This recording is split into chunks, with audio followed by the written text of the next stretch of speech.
سلمى فين يا جماعة؟ سلمى فين؟ ولا حس ولا خبر. ما انا بقلق لا تكون بتلعب في حاجة. هروح اشوفها. الرزات المعمورة تتعمل باللحيمات بالفرخة أو بالشريمبات. عبارة سلمى استني يا سلمى. رحتي فين؟ المرة اللي فاتت قلتي لي احنا مطعم باروكة، فخلاص انا بقى ما رضيتش اتعبك. فوت على محمد بوستيش جبت اللي انا. رحتي فين؟ المعمورة؟ رحتي المعمورة ازاي بقى؟ ما خدتينيش معاك يا سلمى. ده كلام. فكرتيني بذكريات حلوة قوي من ايام السبعينات تقريبا. ما رحتش المعمورة. هما بقى يزرعوا هناك رز يا سلمى؟ ازاي ده؟ غيروا كارير دول ولا ايه؟ هناكلها بالشريمبات؟ ايه الشريمبات دي؟ لا ناخد شبشبات. عن رزات عليها هيفي كريم، بعدين بتخش الميكرويف for like 8 hours. تترش عليها اللحيمات المتبخرة. معقولة يا سلمى؟ معقولة المعمورة هتقعد في الميكرويف 8 ساعات؟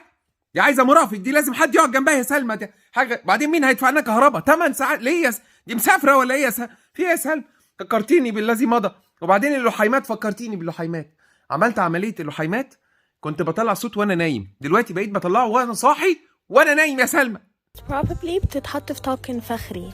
يا سلمى انت جايه تفكريني بكل ذكرياتي الجميله. مره خدت جايزه طاقن فخري عن مجمل اعمالي. مش انت جايه تقلبي عليا المواجع في الفيديو ده؟ في ايه يا سلوى؟ الأكلة جاهزة، أنا باكلها بطريقتي، بحط عليها شوية سبايسز، شوية ليمونة، مايونيز and كاتشب. يا سلمى بجد بتعملي نفس عاداتي وتقاليدي بالظبط، والعك اللي بعكه في الاكل. حط مايونيز، ده كنت بحط كاتشب على الجبنه الرومي يا سلمى. بس ايه رايك في الباروكه من عند محمد بوستي؟ بس قلبت هاني البحيري شويه. اللحيمات كان طعمها لحمه معقوله يا سلمى؟ اللحيمات كان طعمها، اللحيمات دي اللي هي اللي في سلمى. اكتر حاجه عجبتني ان الاكله دي لازم تاكلها الساعه 4:30 الفجر بالظبط، عشان دي عادات وتقاليد المصريون. سلمى جري.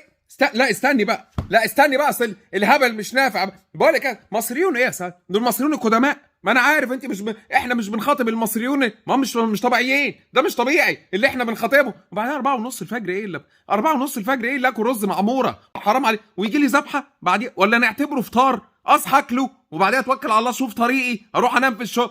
ده مش كلام يا سلمى. ده كترة الدايت تسأل كده يا سلمى. جايز تعالوا اوريكم لقيت ايه. لقيتي انا بقى؟ لا والله. طب ثانيه واحده. يلا يا سلمى. لقيت خضروات شبه رؤوس البيبيز بالظبط، مكتوب عليها كيوة. حرام عليكي. ليه بتعملي كده؟ هتموتيني صغير. ليه بتعملي كده؟ بس فكرتيني بالذي مضى يا سلمى. مره رحت رحله لواحد كيوة، كانت فظيعه. بس انا اشتريت حاجه من هناك شبه تستوز البيبي. راس البيبي دي جبتيها منين؟ الاكسبايري ديت بتاعها within a month، فقلت يلا الحق اكلها. واصلا هم راسمين عليها بيبي ومكتوب عليها الشربات لحالها يوما.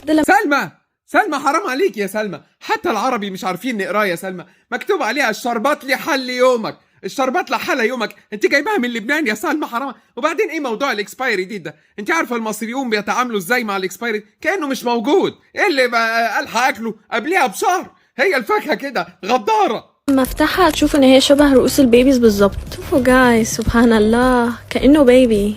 شوفوا جايز سبحان الله مصري فظيع. لا يا سلمى منظرها شبه رؤوس البيبيز بالظبط. لا انا بقى اشهر من الحاجات دي. قلبي رهيب. قلبي مش دي فاكهة الكيكي؟ شعيرات صغيرة خالص بجد، كانوا مخوفيني في الاول بس بعدين حسيت ان انا بجد ماسكة راس بيبي صغنون. فعلا يا سلمى فعلا. وده فظيع. لا فعلا فظيع. كيوت جدا يا سلمى. طب ايه رايك يا سلمى ما نخليهم عندنا نربيهم؟ كيوتة كأنها بني ادمة ولونها ارمي جرين. فكرتها زي الكمساري على طول بتتاكل. كمساري المصريون بياكلوا الكمساري. ايوه، ما هو لو ضايقهم كانوا بياكلوه زمان. ايوه سلمى ابوس رجلك يا سلمى. الباروكه هتقع. شعري وقع والباروكه هتقع. كده عرفت ان هي لازم نشقرها. طبعا يا سلمى طبعا لازم نشقرها زي الباروكه دي بالظبط. عارفه خدت مني الباروكه دي عشان 9 زجاجات كلور. قرناها وقطعناها ومن جوه كأنها فيها نملات صغيرة. لا يا سلمى. لا ازاي؟ انا بعرف جدا. كده طلع جواها نملات صغيرة وانا اللي صعبوا عليا وقلت نربيهم ما دام هم شبه رؤوس البيبيز. طب ما تسأليها كويس، ما يمكن دي حبات البركات. او فيها اللي هي حبيبات البركة. لو فجأة حسيتوا ان انتوا عايزين تمسكوا راس بيبي هاتوا كيوة. والله يا سلمى في الاخر مش هتفرق. والله حبيبات البركة حبات البركات مش هتفرق. المهم ان احنا كده رايحين في ده. سلمى انا تعبت يا سلمى، تعبت ونزلت جبت الباروكه من عند محمد بوستي. انا مش عارف اعمل ايه، انا مش عارف الاقيها منين، مش عارف ارضيك ازاي اعمل ايه، واحنا بوظنا نص الاكل، نص الاكل باظ. انت هتبطلي ريفيوهات امتى يا سلمى؟